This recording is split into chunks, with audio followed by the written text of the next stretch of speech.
Na semana que eu iniciei essa transmissão, eu comecei fazendo uma pergunta em relação a um provérbio.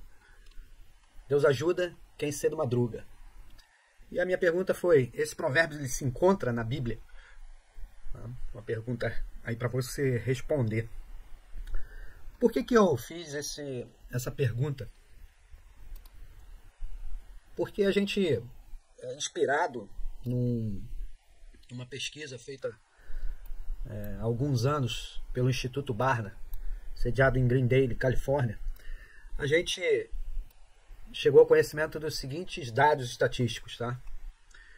93% das residências pesquisadas possuem um ou mais exemplares da Bíblia. Então, essa pesquisa é feita nos Estados Unidos, é obviamente um país essencialmente evangélico, né? Naturalmente não há falta de Bíblias nas residências, ou seja, 93% das residências, quase a totalidade das residências, elas possuem pelo menos um exemplar da Bíblia, ou seja, a fonte de informação para o restante dos assuntos que nós vamos ver aqui dessa entrevista, né? Dessa estatística. Então, 12% dos entrevistados garantiram ler as escrituras todos os dias, ou seja, apenas 12% dos entrevistados garantiram que liam as escrituras todos os dias. É um número baixo, né? 38% recorriam à Bíblia momentaneamente ou somente em períodos de necessidade. Então já aumenta o percentual de pessoas que só recorre à Bíblia em momentos de necessidade ou momentaneamente. 57% confessaram que passam mais de uma semana sem ler a Bíblia. Ou seja, não faz a leitura da Bíblia diariamente, com frequência, e é comum passarem mais de uma semana sem ler a Bíblia. São mais de 50% dos cristãos. E aqui vem a pergunta, né, inspirada aí, o tópico inspirado na pergunta que eu fiz ao início. Deus ajuda quem cedo madruga. Esse provérbio está na Bíblia? Pois bem, 31% dos entrevistados disseram que é um provérbio que está nas páginas da Bíblia. Então, além desse, muitas pessoas fazem confusão com alguns outros ditos populares, né, como estando na Bíblia. Por exemplo, existe muito mais entre o céu e a terra que o homem desconhece. Muitos pensam que está na Bíblia, quando na verdade é uma frase de Shakespeare. E por aí vai. São inúmeras as referências. Há uma outra pesquisa do próprio Instituto Barna que se refere a uma expressão semelhante a Deus ajuda quem cedo madruga, que é Deus ajuda a quem se ajuda. Essa está 52%, ou seja, mais de metade também dos cristãos acreditam que está na Bíblia, né? Dos cristãos entrevistados, obviamente. 48%, aqui, continuando, acreditam que o livro de Tomé, que é um livro apócrifo, ou seja, é um livro que nós evangélicos, nós cristãos protestantes, não consideramos inspirado no Espírito Santo. Portanto, 48% acreditam que esse livro se encontra na nossa Bíblia protestante, né? Então, nós temos duas definições para livros apócrifos.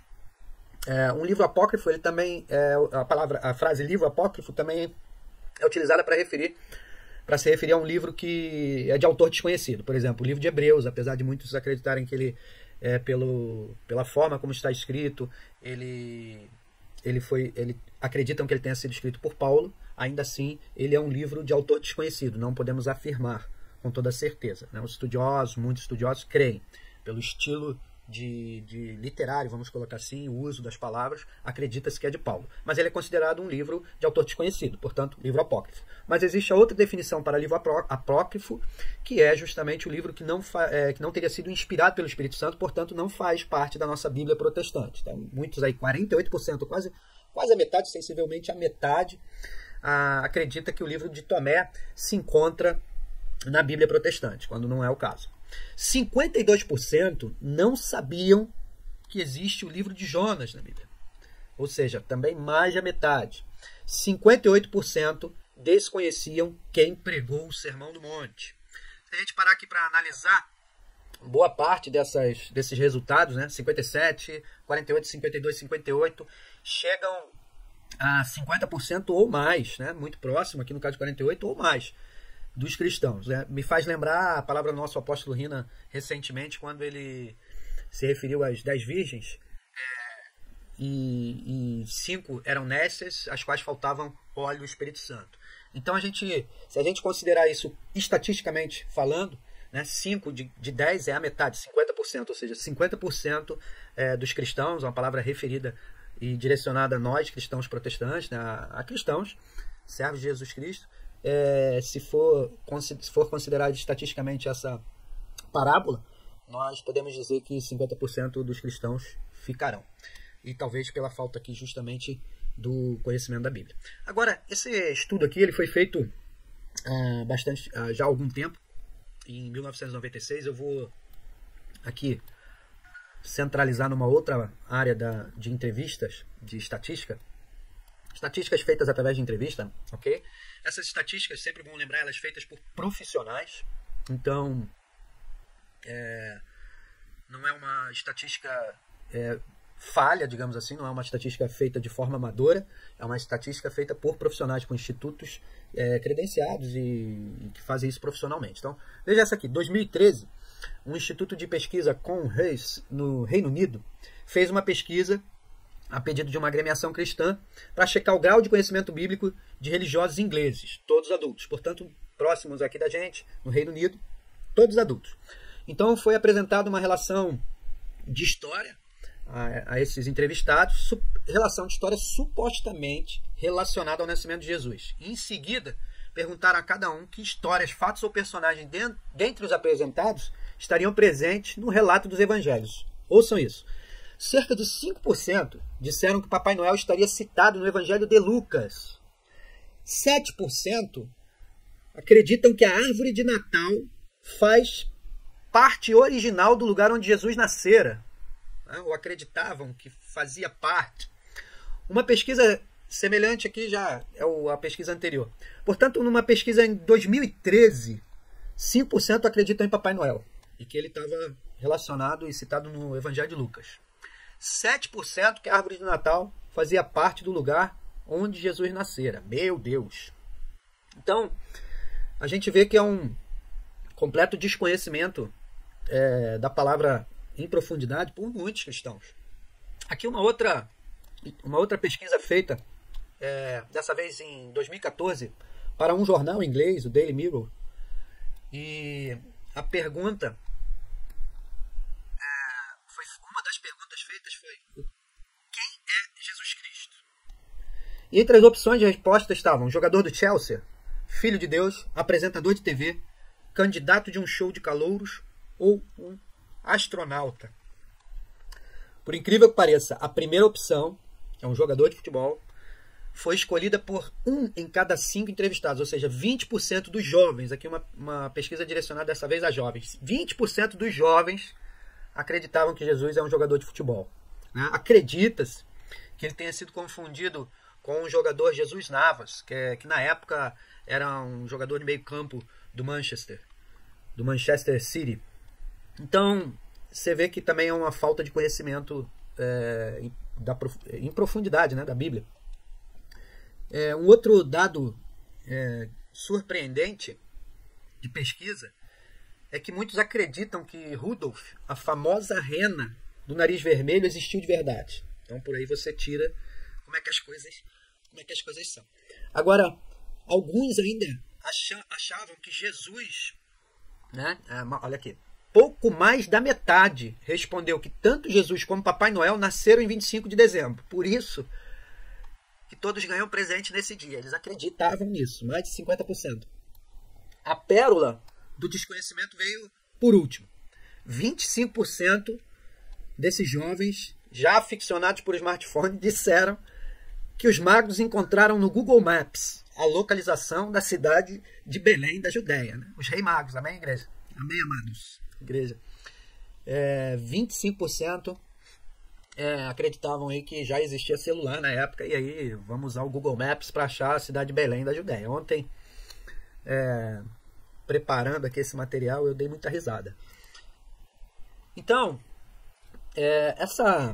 esse tipo de dado estatístico, né? Esse tipo de entendimento de muitos, né? Cerca mais de a metade de acreditar, um grande número acreditar que expressões populares como Deus ajuda quem cedo madruga e outras fazem parte da Bíblia, me levou então a preparar essa apresentação, esse material.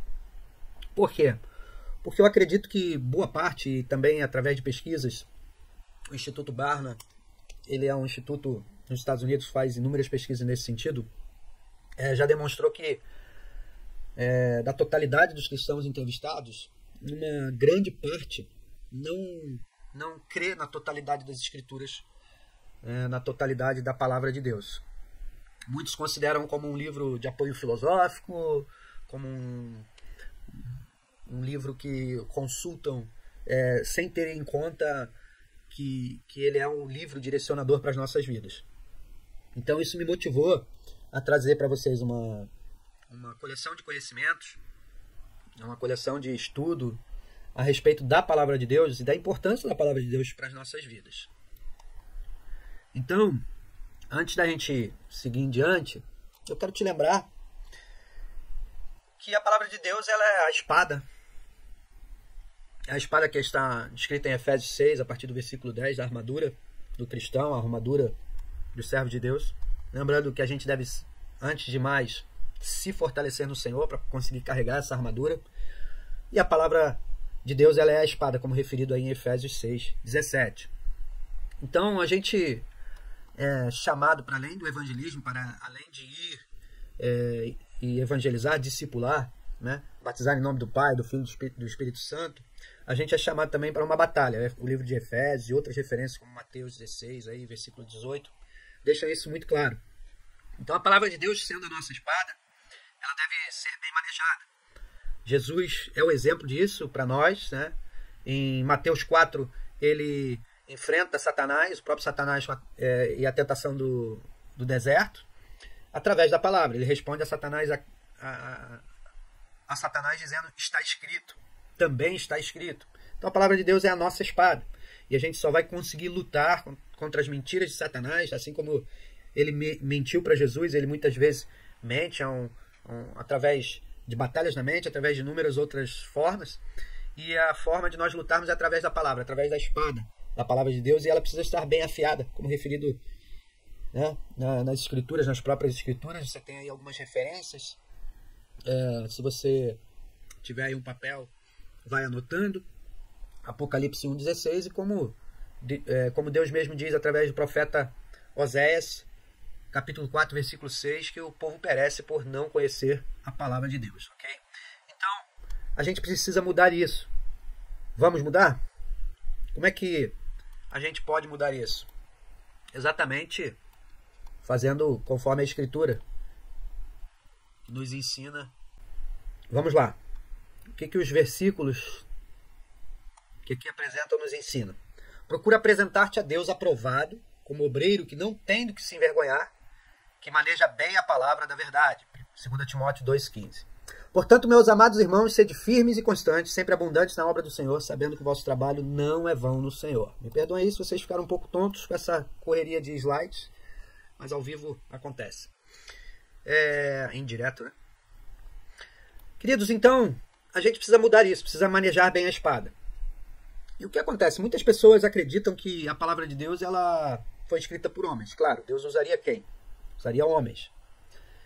Então, eu quero trazer aqui algum conhecimento para que você possa ter um entendimento de que a palavra de Deus ela deve ser tida como referência para a sua vida em tudo, mas 100% da Bíblia, não apenas uma parte, não como um livro que você use em momentos de dificuldade, mas um livro para se aprofundar em conhecer de capa a capa, de Gênesis a Apocalipse. Então, para que você possa fazer isso de uma maneira adequada, eu vou trazer aqui um pouco de conhecimento a respeito da própria Bíblia. Tá? Então, a Bíblia, para nós, ela é a revelação de Deus. Ou seja, a Bíblia é a forma que Deus encontrou de falar com o homem. A forma que nós entendêssemos.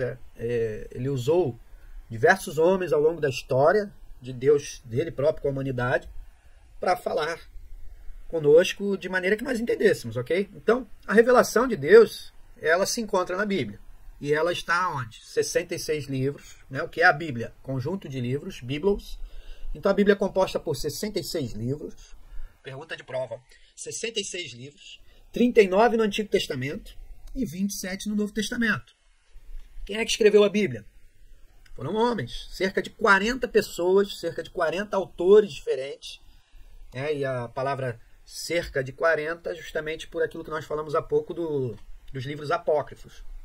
Então, se você considerar que o livro de Hebreus foi escrito por Paulo, ele está, você teria aí um intervalo de autores, vamos colocar assim, porque se não foi escrito por Paulo, então foi escrito por algum outro autor, então acrescentaria-se aí um autor desconhecido.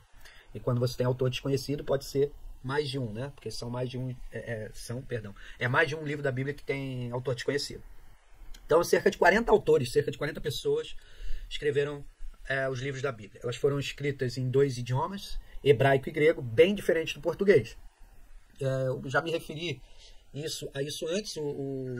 O hebraico e o grego, eles são idiomas riquíssimos, até mais ricos em variedade de verbetes do que o próprio português. Um exemplo que nós temos é, por exemplo, a palavra amor, né? Você sabe que em grego a palavra amor ela se distingue de diversas formas. É o amor ágape, é o amor eros, é o amor filéu, é o amor storge. Enfim, são várias palavras em grego que se referem ao amor, enquanto em português é apenas uma. Mas voltando aqui à questão dos autores. Dos cerca de 40 autores, cerca de 40 pessoas, homens de Deus que ele usou para escrever a Bíblia, alguns eram homens do dia a dia comum, como pescadores, criadores de gado, até cobradores de impostos. Outros eram reis e outros ainda profetas e sacerdotes. Então Deus escolheu as mais variadas pessoas, dos mais variados segmentos da sociedade, níveis sociais, para escrever a palavra de Deus. Então, diferentes conhecimentos de vida, diferentes vivências de vida, mas todos eles com algo em comum, inspirados pelo Espírito Santo. Então, essa é a razão de, apesar de ter sido escrito, apesar desses 66 livros terem sido escritos tão distantes, em anos, em mais de 1000 anos, estão distantes os livros uns dos outros, um do outro, vamos colocar assim. A linha do tempo de todos os livros da Bíblia dista mais de 1500 anos.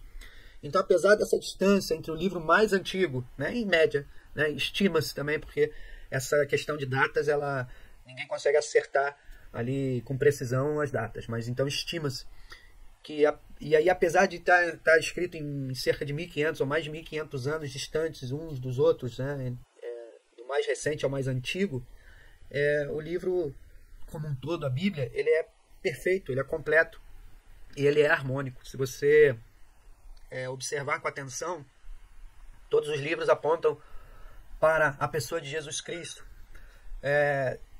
Apenas 2 livros, por exemplo, não fazem referência a Deus na Bíblia, mas ainda assim trazem ensinos a respeito de Deus, como é o caso do livro de Esther. Então toda a Bíblia ela aponta para o relacionamento do homem com Deus e aponta para a vinda de Jesus como o nosso Salvador, o Filho de Deus. Seguindo adiante, como eu dizia, muitos creem que pelo fato de ter sido escrito por homens, a Bíblia possa ser entendida como um livro comum, como um livro poético ou como outro qualquer. Mas o próprio cuidado de Deus em reunir todos os livros, o próprio cuidado de Deus em se comunicar conosco, deixa claro que não é assim. 2 Pedro 1:21, porque a profecia nunca foi produzida por vontade de homem algum, mas os homens santos de Deus falaram, inspirados pelo Espírito Santo. Então a palavra de profecia, as escrituras, a palavra de Deus, ela é inspirada pelo Espírito Santo.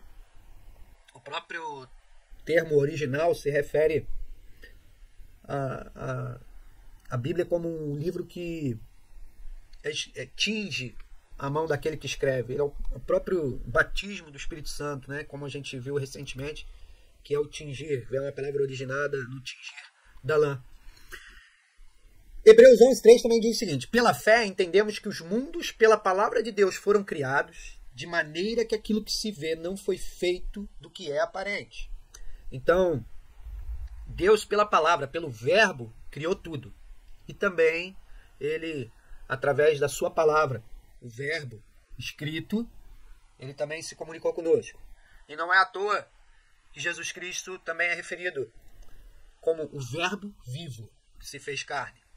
Então, no princípio era o verbo estava com Deus, ou seja, Jesus Cristo, no princípio era o verbo, estava com Deus e o verbo se fez carne. Então, note que o verbo, a palavra, ela está presente desde a criação de todas as coisas, por intermédio de Deus, até também ao relacionamento do homem com Deus, ou de Deus com o homem, perdão. Então, a palavra de Deus, ela é essencial para a vida do cristão, e o cristão precisa entender e compreender em profundidade a palavra. A palavra não pode ser lida de maneira superficial, a palavra não pode ser lida de tal maneira que você esqueça, porque senão seremos semelhantes àqueles que contemplam no espelho, dizia Paulo, de forma superficial, se vão embora, logo se esqueceram do que viram. Não, a palavra deve ser estudada, deve ser compreendida, deve ser meditada. Medita na palavra de dia e de noite. Ela deve ser escrita nas tábuas de carne do coração. Escondi a tua palavra no meu coração para não pecar contra ti. O próprio Deus se referiu ao fato de que a palavra dele seria escrita nas tábuas de carne dos nossos corações, para que nós não esquecêssemos, e é dessa maneira que o Espírito Santo nos lembra aquilo que haveremos de falar. É pela palavra que a gente vai receber a salvação, é pela palavra que a gente é santificado, como que pela lavagem da água, pela palavra. É pela palavra que nós somos santificados, lavados, é pela palavra que nós temos uma renovação da mente, é pela palavra que nós podemos nos converter, fazer a metanoia, a transformação pela renovação das nossas mentes, é a palavra. Então a palavra ela é extremamente importante, ela não pode ser tida de maneira superficial em nossas vidas, porque senão nós corremos o risco daqueles jovens e outros que participaram ali daquela entrevista de achar um monte de coisa errada. Ora, sendo a Bíblia a palavra de Deus, você precisa entender o seguinte. Algumas coisas que eu vou trazer aqui agora, elas trazem evidência histórica de que a Bíblia... deixa eu citar aqui esses dois tópicos e explicar o porquê desses dois tópicos aqui.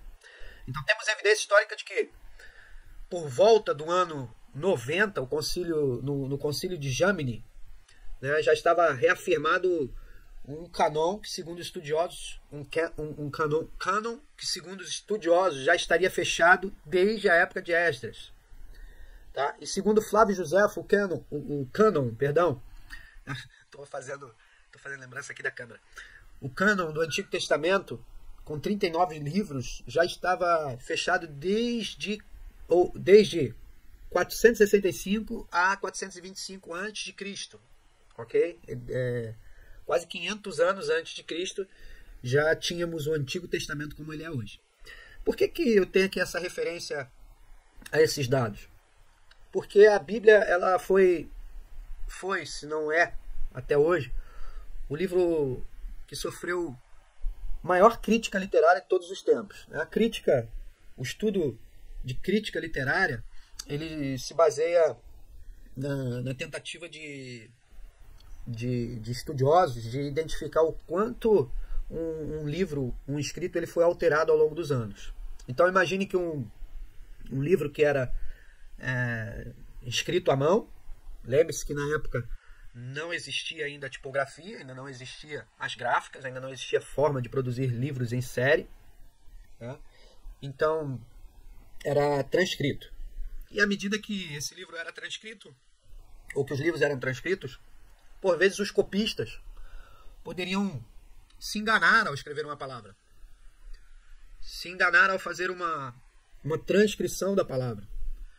Então, imagine que aqui você vai transcrever o texto que está na tela e ao transcrever você muda um desses nomes. Muda, por exemplo, o nome do concílio de Jamni, muda, por exemplo, o nome de Esdras para Edras, muda o nome de Josefo para José. Enfim, através da crítica literária, através do estudo de crítica, muitas vezes os estudiosos identificavam alterações na transcrição.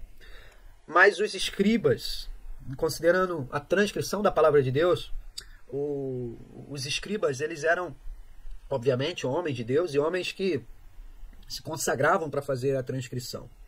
Mas, além disso, nós vemos um cuidado de Deus, do próprio Deus, em que, ao se transcrever ao longo dos anos a palavra de Deus, ela não fosse alterada na sua origem, né? Me refiro aqui ao grego e ao hebraico. Obviamente, quando a gente vai para as diferentes versões da palavra da Bíblia, né? As diferentes traduções da Bíblia, nós vemos que as palavras mudam, e às vezes mudam consideravelmente. Se você pegar uma Bíblia NVI, Nova Versão Internacional, Nova Versão Transformadora, ou pegar a Almeida Revista Corrigida, ou a Almeida Revista Atualizada, você vai encontrar algumas diferenças aí na tradução de palavras.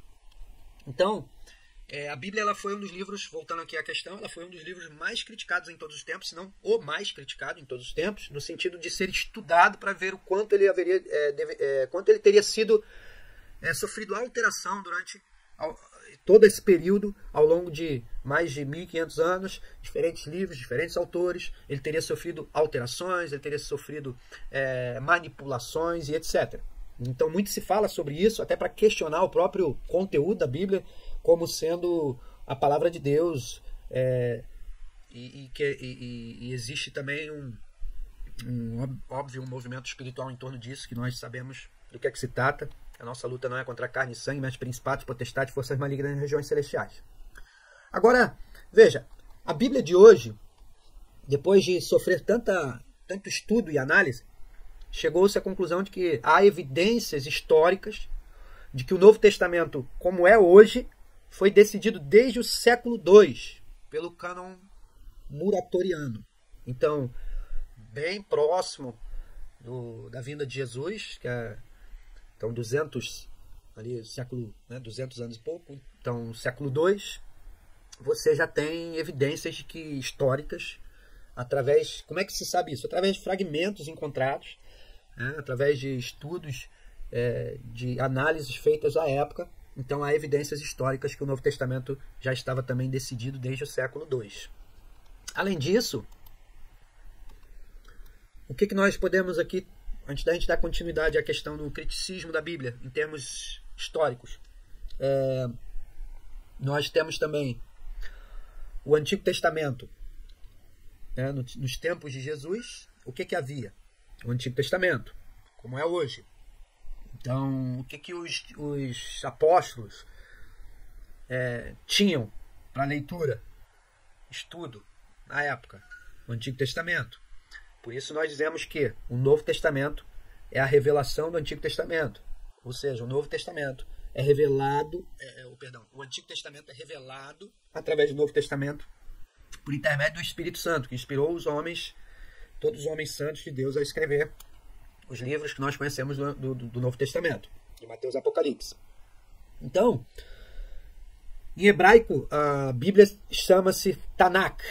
É um vocábulo masculino, é um livro sagrado do povo hebreu e é composto por 3 partes. Torá, que é o Pentateuco, o Nevim, que são os livros dos profetas, e o Ketuvim, os escritos. Então, esse é o livro do Antigo Testamento. E à medida que você se aprofunda no estudo criterioso de cada um desses livros, do cuidado de Deus em preservá-lo, você começa a perceber, por experiência, e também porque o Espírito Santo arde no seu coração, que a Bíblia não é um escrito qualquer. Ela é o livro dos livros. Eu me lembro que na minha conversão, pouco conhecimento da palavra, e assim como muitos outros cristãos, não protestantes, eu não li a Bíblia. Então, a Bíblia ficava aberta lá na mesa, Salmo 91, e não era lida. Óbvio que era tido como um livro religioso, mas eu não tinha a noção da importância da palavra de Deus. À medida que eu me converti, primeiramente me converti, e à medida que eu comecei a receber o ensino da palavra de Deus, porque primeiramente veio o ensino, a fé vem pelo ouvir, o ouvir pela pregação da palavra. Então eu comecei a ouvir pregações, inúmeras pregações durante a semana. nós íamos a inúmeros cultos, não eram sequer apenas 2, eram inúmeros cultos. Então a fé começou a vir pelo ouvir pela pregação, e à medida que eu comecei a aprender também a frequentar a escola bíblica, aprender a respeito da palavra de Deus por intermédio de professores, homens usados por Deus, inspirados pelo Espírito Santo também para revelar as Escrituras, eu fui me apercebendo do quão sagrada é a palavra de Deus, o quão perfeita, e de como Deus teve um cuidado ao longo de mais de 1500 anos em preservar a sua comunicação. Porque a palavra de Deus é a forma escrita que Deus encontrou de se comunicar conosco. Então a Bíblia não é um escrito qualquer, ela é o livro dos livros, ela é o manual do fabricante, ela é o manual do teu Criador. E ela é diferente porque você encontra tudo que Deus fez ao longo de milhares de anos, tudo que Deus fez no seu relacionamento com o homem, desde Adão e Eva até os dias de hoje. Nós vemos a palavra de Deus como padrão para o relacionamento de Deus com o homem. Ela nos traz padrões, ela nos traz os atributos de Deus, ela nos traz profecias cumpridas, profecias por cumprir ainda. Então, a palavra de Deus, quando analisada, criticada do ponto de vista histórico, ela demonstra ser o que ela é, sobrenatural. Então, a palavra de Deus, ela nos traz a história do plano de salvação do Senhor. Ela aponta para Jesus Cristo e o plano de salvação de Deus para a humanidade. Então você vai saber através da palavra de Deus qual é a vontade dele, qual é a vontade de Jesus para a sua vida. Através da palavra de Deus você vai receber direção. Não é à toa que ela é chamada a palavra de Deus. Você vai receber direção de Deus, você vai receber uma série de ensinos fundamentais para a sua vida cristã. Qualquer um que compre um aparelho, bem que hoje a maior parte das pessoas não gosta de ler manual, né? E muita coisa já é intuitiva, sai usando. A palavra de Deus, ela precisa ser lida. Não dá para achar que dá para pegar no celular e deixa eu ler aqui um versículo para hoje. A palavra de Deus precisa ser lida, estudada, meditada. Então, continuemos aqui. O termo Bíblia, como nós já dizíamos, vem de um plural biblion, ou biblos, que significa conjunto de livros, ok? A palavra de Deus é sagrada. A Bíblia é a palavra de Deus e ela deve ser entendida como sagrada para as nossas vidas. Agora, uma pergunta. Em que se fundamenta a autoridade da Bíblia? Ela é de origem divina? Bom, a resposta categórica é sim. Nós não temos a menor dúvida quanto a isso. Algumas coisas aqui eu já me referi para deixar isso bem claro e o porquê. Então a autoridade da Bíblia, ela se baseia na autoridade de Deus, na própria autoridade de Deus, Deus soberano, e de nosso Senhor Jesus. Então, sendo Deus um Deus soberano, e Ele desejando se comunicar conosco, Ele próprio, na sua soberania, preservou a palavra de Deus escrita como algo que deveria chegar para nós de forma fundamentada na sua própria autoridade. Então, o próprio Senhor Jesus é testemunha disso também, quando Ele deixa claro que céus e terra passarão, mas a palavra de Deus não passará. Então, para nós, à medida que nós nos aprofundamos em conhecer, como por exemplo, através de um estudo desse, nós entendemos que a palavra de Deus ela tem sim uma origem divina. Mas e diante de pessoas que não creem? Será que é possível provar que a Bíblia é a palavra de Deus? Bom, como nós dizíamos, a Bíblia ela já foi criticada inúmeras vezes. Mas vamos a provas internas, porque a Bíblia ela possui.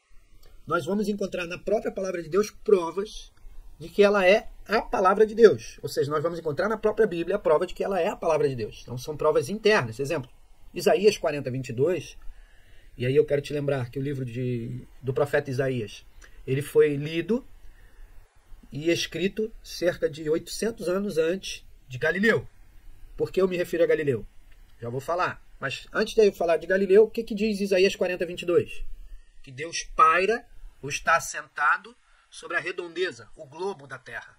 Então a palavra original no hebraico, e aqui no Antigo Testamento nós temos o hebraico, a palavra original se refere a algo como esfera, redondeza, globo. Então, 800 anos antes de ser proposto que a Terra é redonda, agora os terraplanistas piram, né? Então, cerca de 800 anos antes de ser proposta que a Terra era redonda, por intermédio de Galileu, Isaías, como profeta Isaías, já havia escrito isso. Aqui eu me refiro a essa profecia porque como é que um homem comum, um homem, como nós vimos, a Bíblia foi escrita por diferentes pessoas de diferentes níveis de sociedade e profissionais. Então, um homem comum poderia saber, sem a tecnologia de hoje, sem telescópios, né, como Hubble e outros, como é que, sem a viagem do homem à Lua ou para além, né, da Terra, como é que nós poderíamos saber, como é que ele poderia saber que a Terra é redonda? Hoje, isso é confirmado através da ciência, algo que foi proposto sem ainda condições de confirmação na época por Galileu, já era sabido por um homem comum, 800 anos antes, justamente pela inspiração do Espírito Santo. Adventos, como a própria vinda de Jesus como Messias, por quê? Inspirados por Deus, inspirados pelo Espírito Santo, profetas escreveram a respeito disso. Das cerca de 6.000 profecias, cerca de metade delas já estão cumpridas. Né? Cerca de 6.000 profecias que se encontram na Bíblia, metade delas já estão cumpridas. E você consegue identificar, não de uma forma genérica, não como um texto que se aplicaria a diferentes situações. Esse texto aqui se enquadra. Não, profecias que se cumprem exatamente como estava escrito. A própria vinda de Jesus, a forma como ele morreria, nenhum de seus ossos seria quebrado. Tudo quanto aconteceu com Jesus estava profetizado. E também aí Isaías é um desses profetas messiânicos, né, que ele aponta inúmeras vezes para Jesus e a forma como Jesus viria e a forma como morreria, mas não só, outros profetas. E aí a Bíblia se encontra com textos que se encaixam, escritos por diferentes profetas em diferentes tempos. Então, por exemplo, há pouco tempo o apóstolo Rina pregou, de novo, o texto das 10 virgens, ele pregou ali bastante sobre escatologia. Quando você vai estudar escatologia, você tem a escatologia no livro de Mateus, no livro de Apocalipse, nos evangelhos, obviamente. Eu me refiro aqui a Mateus, mas, enfim, mais precisamente Mateus 24, mas você vai encontrar em Daniel, você vai encontrar em Isaías, você vai encontrar ao longo de toda a Bíblia textos que correlacionados se encaixam para falar de exatamente profecias que estão por se cumprir ainda, né? Falando de escatologia. Então, a Bíblia é sobrenatural. A Bíblia, à medida que você se aprofunda em estudar ela, você encontra muito mais argumento para confirmar de que ela é verdadeiramente a palavra de Deus do que qualquer defesa contrária. Então, ela possui inúmeras provas internas. Para além das provas internas, nós temos provas externas. O que vem a ser provas externas? Ora, alguém poderia dizer, mas a Bíblia, é óbvio, ela foi escrita e construída dentro de um âmbito religioso para poder manipular o homem, ela foi mudada ao longo dos anos de forma que a religião pudesse manipular as massas, etc. e tal. Bom, é sobre isso nós havíamos falado agora há pouco, que é a crítica, né? A crítica textual, a crítica que a Bíblia sofre e já sofreu. E aí nós vamos então para provas externas. As provas externas são aquelas que você encontra fora da própria Bíblia. Por exemplo, uma delas está no livro A História dos Hebreus, escrito por Flávio Josefo. Quem foi Flávio Josefo? Um historiador contemporâneo. As suas obras datam de 70 depois de Cristo, e esse livro, História dos Hebreus, se não me engano, data dessa época, de 70 depois de Cristo. Então, uma geração aí, né? A própria Bíblia se refere a uma geração uns 70 anos, então você vê que estava muito próximo ali do advento da vinda de Jesus Cristo, crucificação, morte e ressurreição de Jesus, e a ascensão, obviamente. Então, veja o que a História dos Hebreus diz. Nesse mesmo tempo, se referindo aos tempos de Jesus, apareceu Jesus, que era um homem sábio, se é que podemos considerá-lo simplesmente um homem. Tão admiráveis eram as suas obras. Ele ensinava os que tinham prazer em ser instruídos na verdade, e foi seguido não somente por muitos judeus, mas também por muitos gentios. Ele era o Cristo. Os mais ilustres dentre os de nossa nação acusaram-no perante Pilatos, E este ordenou que o crucificassem. Os que o haviam amado durante a vida, não o abandonaram depois da morte. Ele lhes apareceu ressuscitado e vivo no terceiro dia, como os santos profetas haviam predito, dizendo também que ele faria muitos outros milagres. É dele que os cristãos, os quais vemos ainda hoje, tiraram o seu nome. Então nós temos um historiador judeu se referindo a Jesus, a forma como ele foi morto, a sua ressurreição, a forma como ele apareceu vivo, ressuscitado. Enfim, são provas históricas de adventos descritos na própria Bíblia, na própria palavra de Deus. Então a Bíblia é o livro mais bem pesquisado em termos de crítica textual. A legitimidade e credibilidade da Bíblia, ela já foi muito questionada. Então é o livro, eu posso dizer sem risco de errar, que é o livro mais criticado textualmente em todos os tempos. E ainda assim, o que nós podemos dizer? Que mais de 5.300 cópias antigas do Novo Testamento foram submetidas a essa disciplina. Que disciplina é essa? Crítica textual. Eu não me refiro aqui a pessoas que querem criticar sem conhecimento. Eu me refiro a uma disciplina de estudo. Ok? É uma disciplina acadêmica.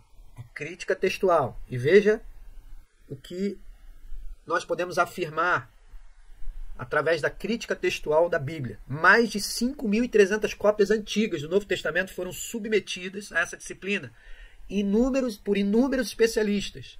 E foi constatada a fidedignidade de mais de 99% da totalidade do texto. Isso é algo sobrenatural. E o que acontece com aquele 1%? Aquele 1% é provavelmente erro humano. Provavelmente não, com certeza, né? Falando de crítica textual, é o que eles conseguiram encontrar de diferença em texto, em algumas palavras escritas, na transcrição, como nós dizíamos, né? Mas se você considerar outras obras, eu aqui não trago, eu estou focado aqui na Bíblia, mas outras obras sofreram crítica textual e nota-se que muitas sofreram transformações consideráveis. E nós estamos falando de um livro escrito ao longo de mais de 1.500 anos, onde nós temos 99% da totalidade do texto sem nenhuma mudança. É algo sobrenatural. Não, o mesmo acontece com o Antigo Testamento. Né? 5.300 cópias antigas do Novo Testamento. Não confunda ali cópias antigas com o Antigo Testamento. Então, eu me referi aqui ao Novo Testamento e vamos ver aqui o Antigo Testamento.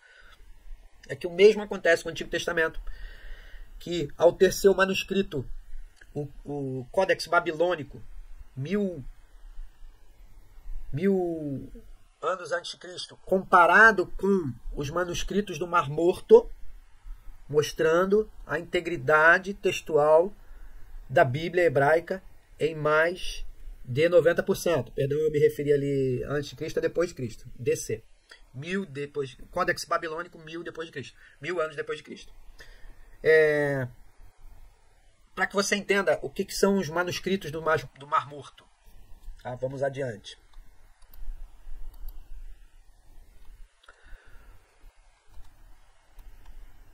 Esse achado arqueológico dos manuscritos do Mar Morto, eles vieram justamente confrontar ou ser confrontados com o Códex Babilônico, escrito, que data de 1000 anos depois de Cristo.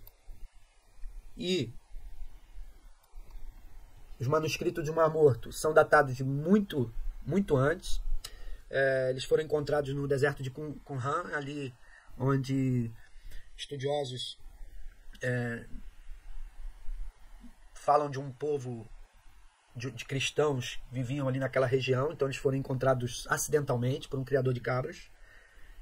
Eles estavam guardados em vasos de barro e eram papiros. Então muitos fragmentos aí danificados, mas muitos dos fragmentos estão completamente preservados e foram estudados, estão em museu, e 90% do que está no Códex Babilônico a respeito do Antigo Testamento se encontra exatamente da mesma forma nos manuscritos do Mar Morto.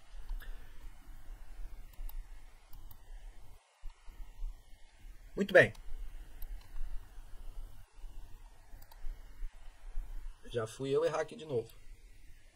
Eu não sei porque que isso acontece.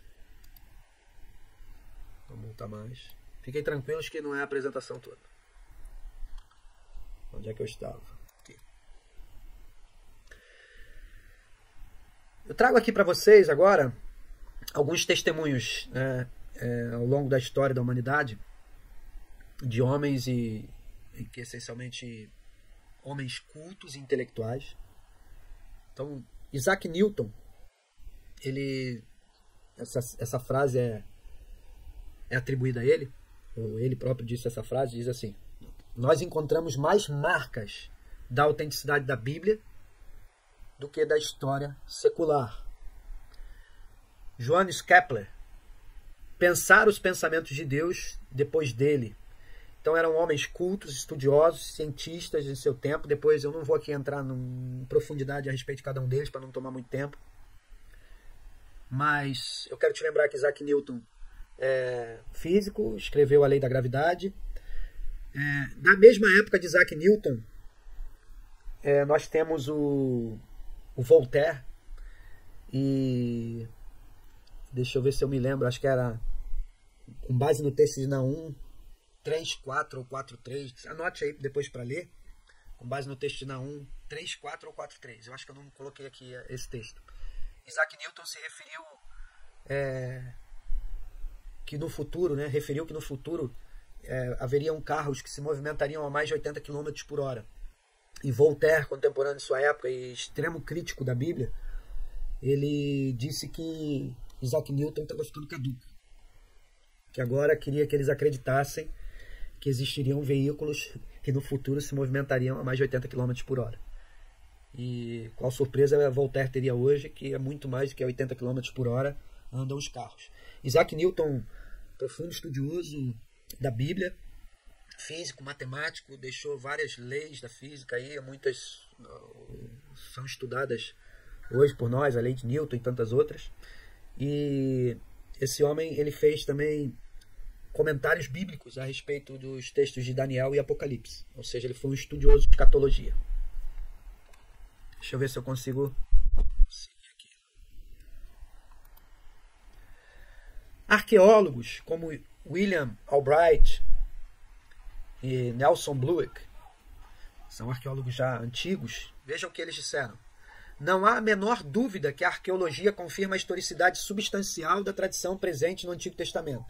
Descoberta após descoberta, tem confirmado a exatidão de inúmeros detalhes e feito crescer o reconhecimento da Bíblia como uma valiosa fonte histórica.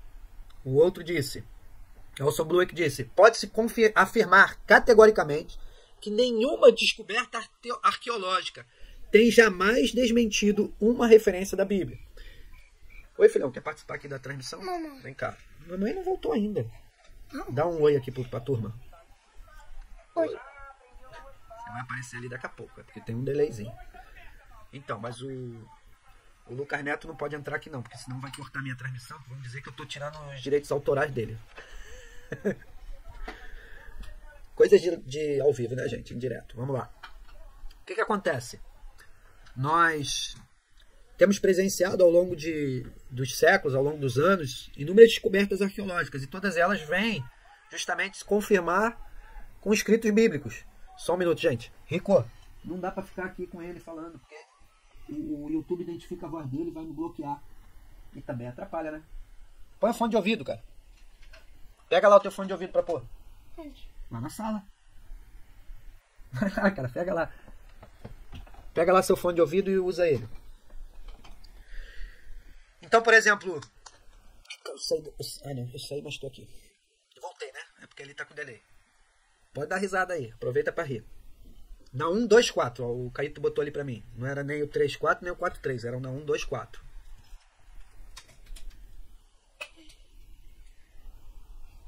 Ok, voltei ali.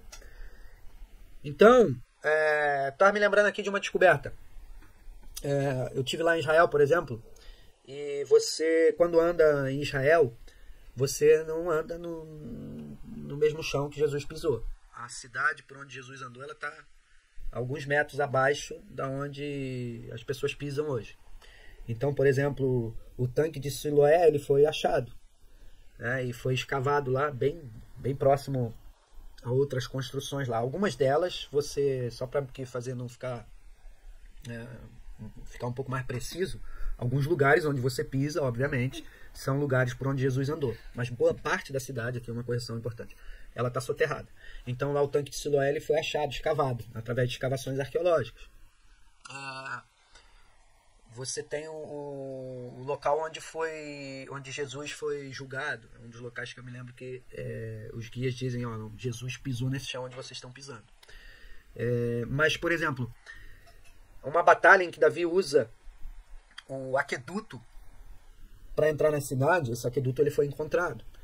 Então, vários descritos bíblicos, várias coisas que estão descritas na Bíblia, elas estão sendo descobertas, ou foram ou estão sendo descobertas pelos arqueólogos. Entenda esses dois comentaristas aqui.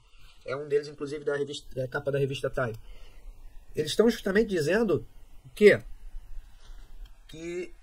esses achados arqueológicos modernos, achados contemporâneos, e da época deles, hoje da época deles, corroboram os relatos bíblicos.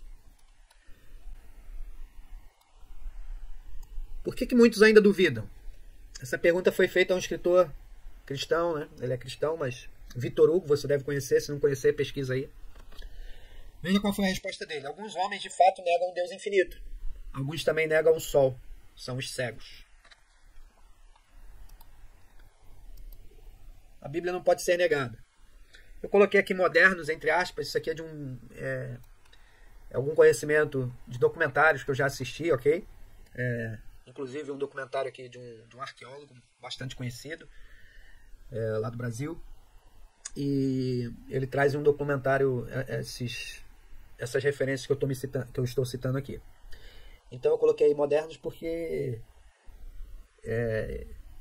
para quem me ouve hoje, principalmente os mais jovens, já são antigos esses dois homens aí. Mas esses exemplos aqui, eles são exemplos de homens que foram ateus. E que um deles até tenha escrito Don't Call Me Brother, não me chame irmão, o Austin Miles. Então você vê que esses dois homens, eles se converteram ao tentarem ler a Bíblia para desacreditá-la. Eles se converteram.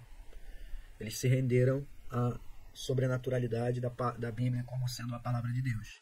E há exemplos, eu me referi a isso há algum tempo, quando você pega aí para ver na Netflix o Deus Não Está Morto 2, você vai encontrar ali um filme baseado em fatos reais, óbvio que é um filme, foi adaptado, a história verídica foi adaptada ao cinema, mas você vai encontrar ali, por exemplo, o relato de homens que criticaram a Bíblia como criminalistas, e vale a pena ver, eu não vou dar spoiler do filme não, pega aí para ver, você que ainda não viu, entra aí e assiste, também não estou ganhando nada na Netflix não, mas faz aí, você encontra lá, o Deus Não Está Morto 2, você vai entender o que eu estou falando. Um exemplo moderno é o escritor brasileiro tão conhecido, né, por best-sellers, o Augusto Cury. Ele obviamente não se declara protestante, mas ele se declara cristão. Ele declara que Jesus verdadeiramente existiu. E quando ele foi ler a Bíblia, os evangelhos, como um psicanalista, não um psicanalista, nós temos os psicólogos, psicanalistas e... Não é o nome daquela outra... Esqueci. Quem lembrar, escreve aí.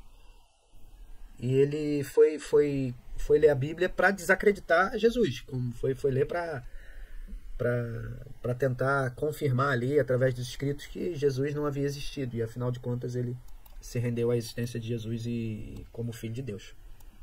Então a Bíblia, como revelação de Deus, ela fica clara. Ela fica clara para todo aquele que se debruça sobre ela, para estudar, para criticar, obviamente. Não me refiro aqui a pessoas psiquiatras, obrigado. Valeu, Renan. Tava esperando alguém botar ali. Meu Deus, fugiu, né? É complicado fazer live, cara. Mas também se eu fosse fazer para publicar, por que eu não publico, gente? Por que eu não ponho disponível para todo mundo ver? Porque não é a mesma coisa. Você, quando vai fazer um vídeo como esse para deixar lá publicado o conteúdo, você tem que, normalmente você tira essas conversas, você deixa editado. E imagina, eu já tenho tido uma dor de cabeça para conseguir fazer a que eu estou fazendo agora. Imagina para editar. Mas é Augusto Cury, psiquiatra. Obrigado. Então, óbvio que eu não me refiro a endemoniados que peguem a Bíblia ou usados pelo próprio Satanás, né?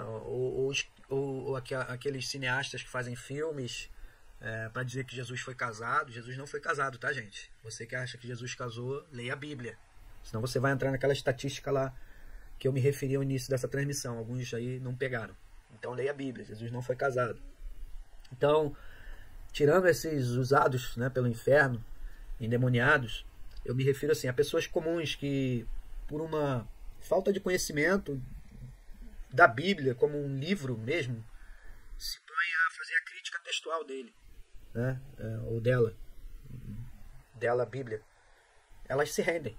Então a Bíblia como revelação de Deus é algo que é fato, tá? Então veja o que 2 Timóteo 3, 16 e 17 diz. Toda a escritura é divinamente inspirada. Toda a escritura. Então assim, não é parte da escritura. Você não pode ler a Bíblia buscando usar só parte dela. Você não pode tirar texto do contexto. Você não pode usar só a parte que te interessa. Você não pode pegar um versículo e tirar ele de um contexto bíblico. Porque toda ela é divinamente inspirada. E ela é proveitosa para ensinar, redarguir, corrigir, instruir em justiça, para que o homem de Deus seja perfeito e perfeitamente instruído para toda boa obra. Então a palavra de Deus ela é maravilhosa. A palavra de Deus ela é a palavra de Deus, a Escritura.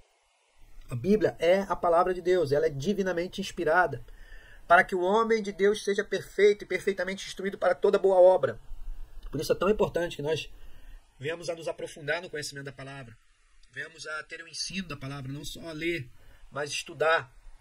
Então, através da palavra, Deus dá a conhecer aos homens. E isso se chama revelação. Nós temos falado sobre isso com respeito ao Espírito Santo. Ele revela a palavra.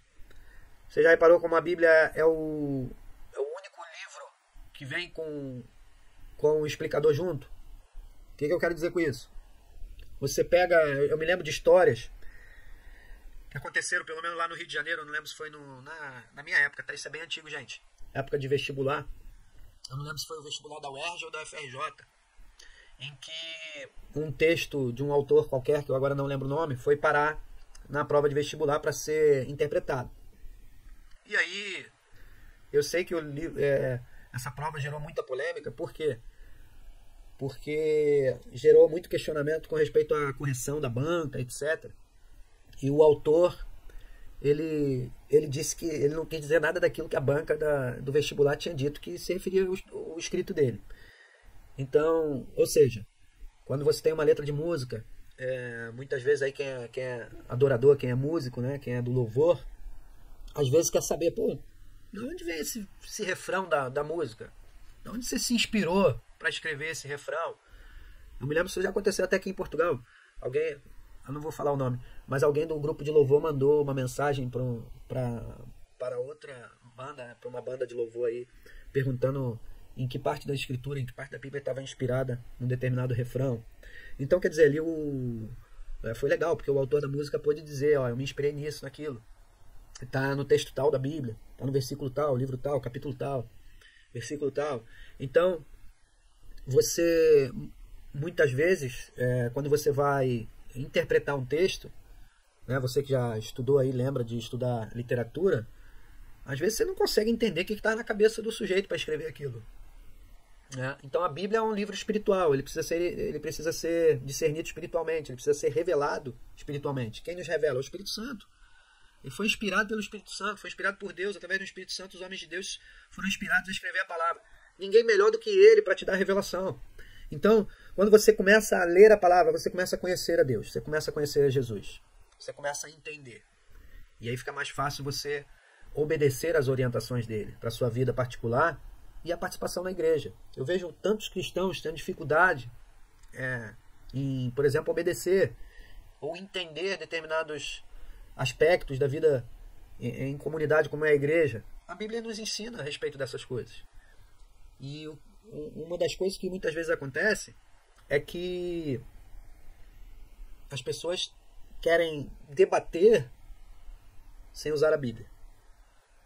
Qualquer debate cristão deve ser com inspiração na palavra de Deus. Eu quero lembrar que nós somos chamados cristãos protestantes, né? Os evangélicos também nós somos chamados cristãos protestantes, porque Martim Lutero, em 1518, quando declarou sola a Escritura, somente a Bíblia, ele declarou também que somente a Bíblia é a autoridade para qualquer debate relacionado às questões espirituais.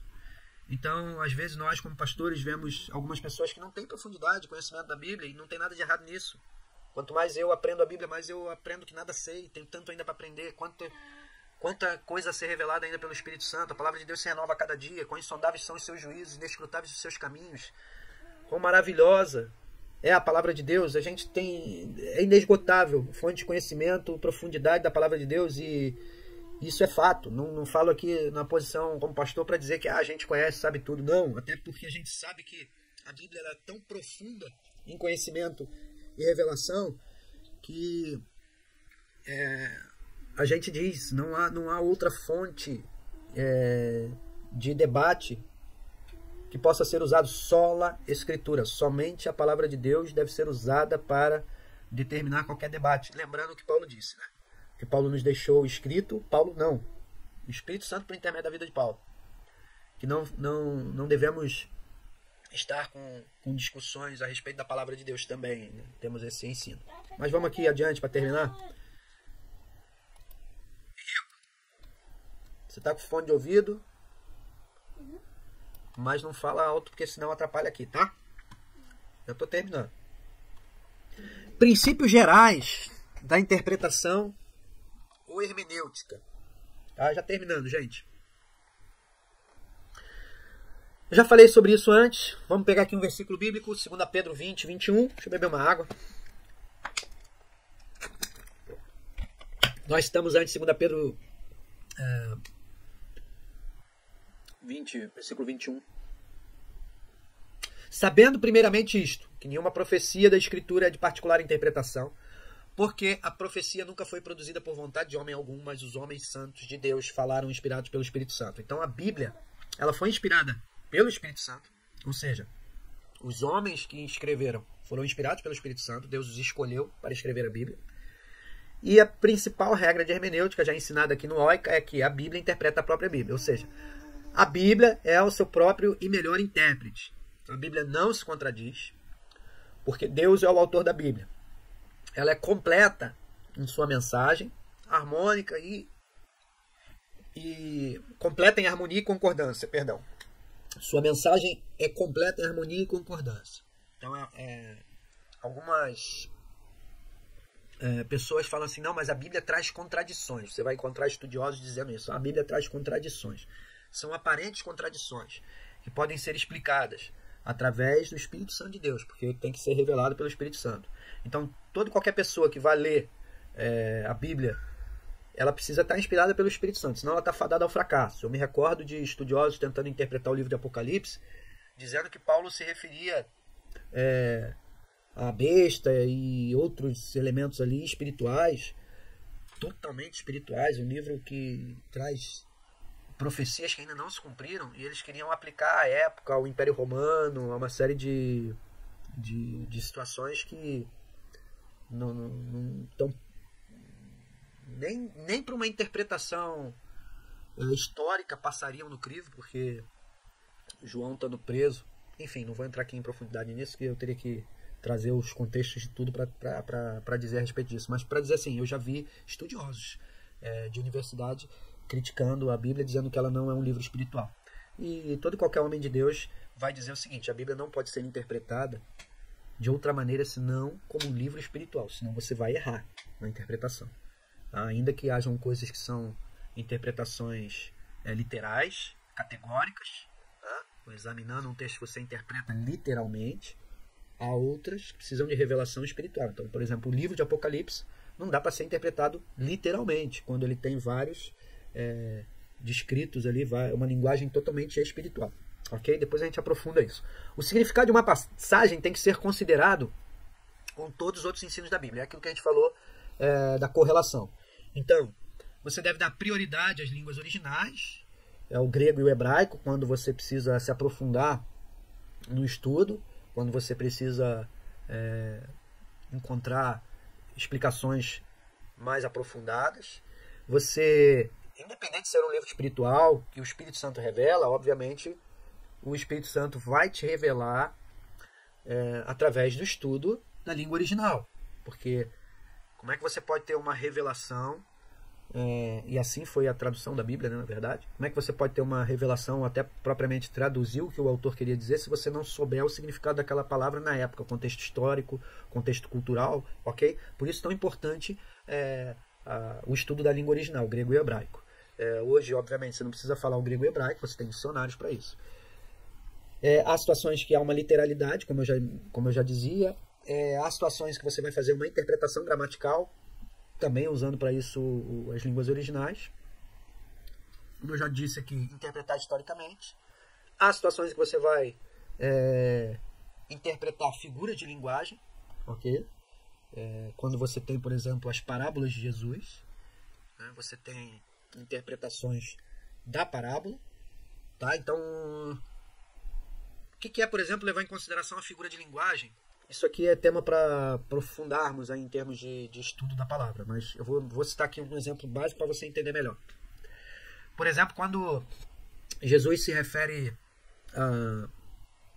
a Lázaro, não a ressurreição de Lázaro, mas que Lázaro morre e vê e consegue, né, ver, estando no inferno, consegue ver o paraíso e pede ajuda e etc. Tá? Não vou aqui aprofundar, porque senão a gente teria que ler o texto todo.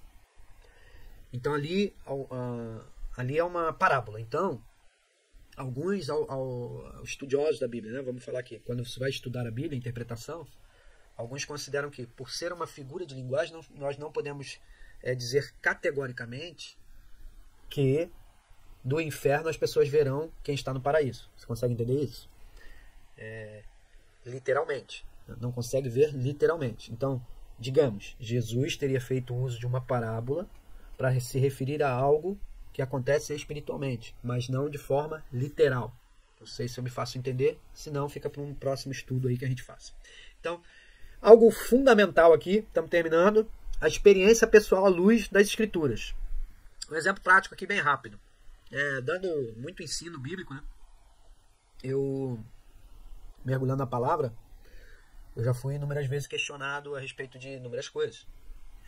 Eu me lembro de uma aula em que eu dava sobre finanças e o tema era dízimos. E aí um rapaz que fazia uma faculdade de teologia, e faculdade de teologia, o que acontece?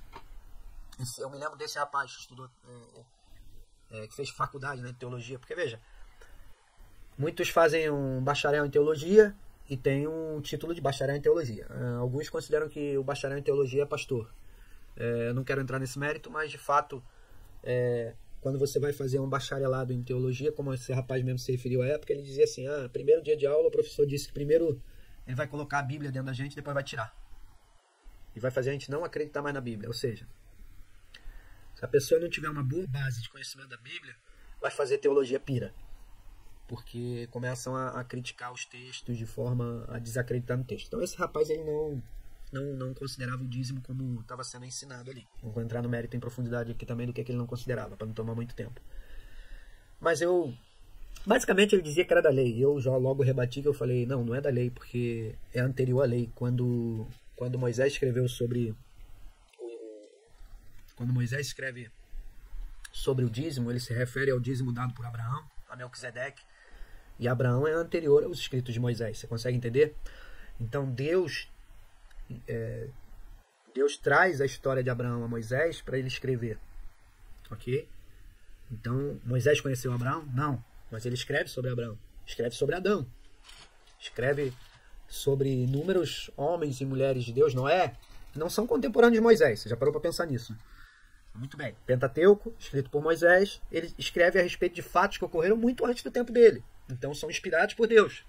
Ok? Então, quando quando Moisés escreve sobre Abraão entregando o dízimo a Melquisedeque, é anterior à lei. Que lei é essa que ele se referia?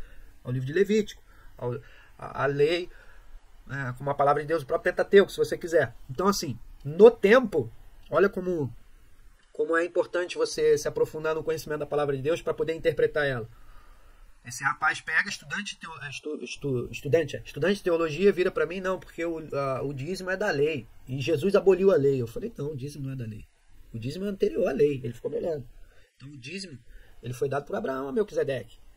E quando Abraão deu, não existia lei escrita. E aí a gente vai no que é verdadeiramente o dízimo. É algo uma prova de Deus ao coração humano. A prova de Deus ao nosso coração, que é corrupto e enganoso, ao apego. Por isso Jesus diz, não podeis servir a dois senhores. A Deus e a Mamon. Quem é Mamon? É o demônio, né, o principado, potestade, como aqui agora me falha, que detém a ganância, o amor, a riqueza. Então toda pessoa que é apegada ao dinheiro, ela está servindo ao dinheiro. Ou aquilo que está por trás do dinheiro, Mamon. Então quando você é convidado a devolver ao Senhor teu dízimo, você é convidado a se relacionar com Deus em adoração. E por que eu estou falando isso? Por causa da experiência. Né? Experiência pessoal à luz das Escrituras. Ele querendo debater comigo, eu virei e falei, deixa eu te dizer uma coisa. Eu sei que você pode usar um monte de argumentos que você tem aprendido na faculdade, mas deixa eu te dizer uma coisa.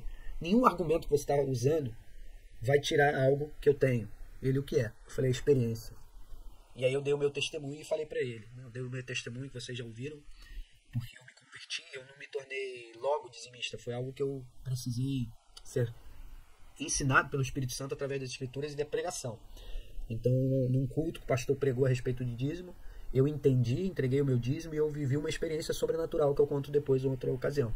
Mas aí eu contei essa experiência a ele e eu disse a ele, nada vai tirar a experiência que eu tive com Deus. E ver a palavra de Deus cumprida na minha vida. Então a sua experiência pessoal à luz das Escrituras, ok? Não é a sua experiência pessoal, da sua razão pessoal, de uma vontade que você teve, não. À luz das Escrituras, ou seja, uma palavra rema de Deus que vem ao teu encontro, quando o teu coração, você vive uma experiência com ele. Como Pedro. Pedro viveu uma experiência de andar sobre as águas, porque ele recebeu uma palavra rema do Senhor. Então, quando você tem uma experiência pessoal à luz das Escrituras, baseado na palavra de Deus, você vive algo, nada tira isso de você. Isso vem fundamentar a sua fé, ok?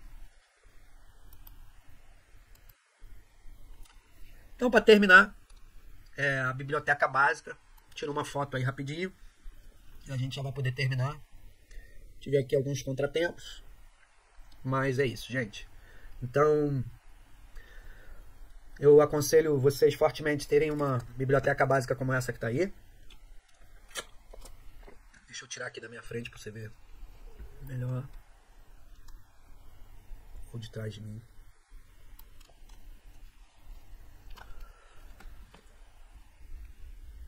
Pelo menos uma Bíblia de estudo ou mais, e de preferência versões bíblicas diferentes, tá? Então você vai ter aí Bíblia de estudo King James, Plenitude, a Mensagem, tantas outras. A Bíblia de estudo são aquelas que trazem comentários, notas de rodapé, interpretações de versículos e passagens, palavra-chave, concordância, tá? Concordância bíblica. Depois a gente faz um apanhado aí sobre isso, uma transmissão, se alguém tiver dúvida.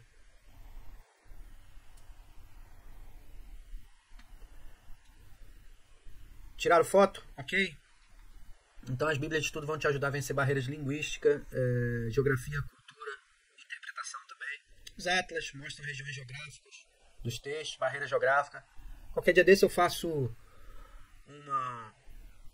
uma aula aí, eu mostro, ou uma transmissão para mostrar para vocês a minha biblioteca básica. Concordância exaustiva da Bíblia.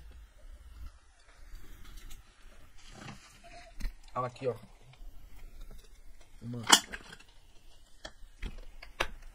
Tava aqui a mão, que eu tava olhando. Essa Essa aqui é uma concordância exaustiva. Na verdade, se você me perguntar que concordância é essa, na verdade são 5 ou 6 volumes. Deixa eu ver aqui. São 4 volumes, tá? Esse daqui é o da letra E, a letra M. E o que ele traz? Ele vai trazer as palavras e os versículos onde aparecem as palavras. Tá? É rápido aí, só pra você ter uma noção. Depois, de repente, eu levo um dia na igreja pra vocês terem na mão e darem uma olhada. E aí você pode depois querer comprar também. Então são referências cruzadas, passagens paralelas da Escritura. Então vai te ajudar a vencer barreira de interpretação e correlação bíblica. Tá? Você pega uma palavra, vai ver em que textos ela aparece. Enfim, dicionários bíblicos, já falei também sobre isso. Explicam origem, significado e uso de palavras, termos-chave. Te ajuda a vencer barreira linguística de interpretação. Comentários. Apresenta o estudo bíblico de um erudito, né? Homens profundos conhecedores da palavra, da geografia, da cultura, enfim. Muitas vezes já viajaram várias vezes a Israel e te ajuda a vencer inúmeras barreiras também, culturais, linguísticas, geográficas, de interpretação. Deus não revela nada sem falar aos seus profetas, tem falado ao longo dos anos, não à toa a reforma protestante veio através de um desses eruditos, que é Martinho Lutero. Homens que se debruçaram sobre a palavra de Deus. Hoje eu me referi, por exemplo, a Isaac Newton. Eu estava há dias comentando com os irmãos que ele escreveu comentários e busquei aqui para lembrar, foi o comentário bíblico a respeito de Apocalipse e Daniel, em 1700 e pouco que ele escreveu. Manuais bíblicos que apresentam informações úteis sobre os textos, também te ajuda a vencer barreiras culturais. Essa aí é a biblioteca básica de um cristão. E é isso, gente. O mais importante é que a gente